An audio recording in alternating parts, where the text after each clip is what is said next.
निश्चित भाव में जातीय सेवा योजनार मंदारी उच्च माध्यमिक विद्यालय रे 3 दिन व्यापी युव नेतृत्व कार्यक्रम अनुष्ठित हो जाइतिला एवं उच्च माध्यमिक स्तर रे जो पिला माने पढ़ुचंती से माने हमर आगामी दिन भविष्य से भविष्य मानकर वर्तमान नेतृत्व केमिति उन्मेष हेब सेथि प्रति जो प्रयत्न करा जाइछि अनुष्ठान तरफ मु ताहाकु साधुवाद जनाउछि।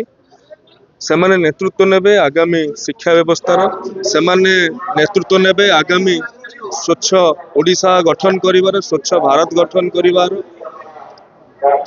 साक्षरता हार को वृद्धि करने सहित स्कूल कॉलेज मानकर जो ड्रॉप आउट समस्या आज दिन में ग्रॉस एनरोलमेंट रेशियो कमी कमी चली ड्रॉप आउट बढ़ी चली से कथा को मध्य ये पिला मानक भितर नेतृत्व को विकासशील करिकी उन्मेष करिकी ये कार्यक्रम संपादित करने को लक्ष्य रखाई जहाँकि अत्यंत अनुकरणीय और प्रशंसा योग्य। धन्यवाद।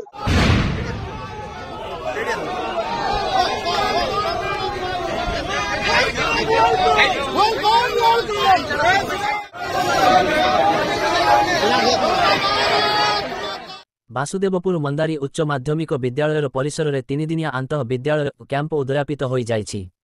उच्च माध्यमिक शिक्षा परिषद सहयोग में भद्रक और बालेश्वर जिल्लार 14 गोटी उच्च माध्यमिक विद्यालय जातीय सेवा योजनार 20 तारीख में उद्घाटित होइथिला।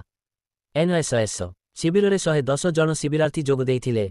आज उदयापन उत्सव में मुख्य अतिथि भावे उच्च शिक्षा मंत्री सूर्यवंशी सूरज, पौरपालिकार अध्यक्षा निवेदिता बेहेरा, मंदारी उच्च माध्यमिक विद्यालय अध्यक्ष सुशील कुमार माइती, प्रोग्राम ऑफिसर अनांदिकर, अध्यापक रमेश चंद्र बेहेरा तजोग देइथिले।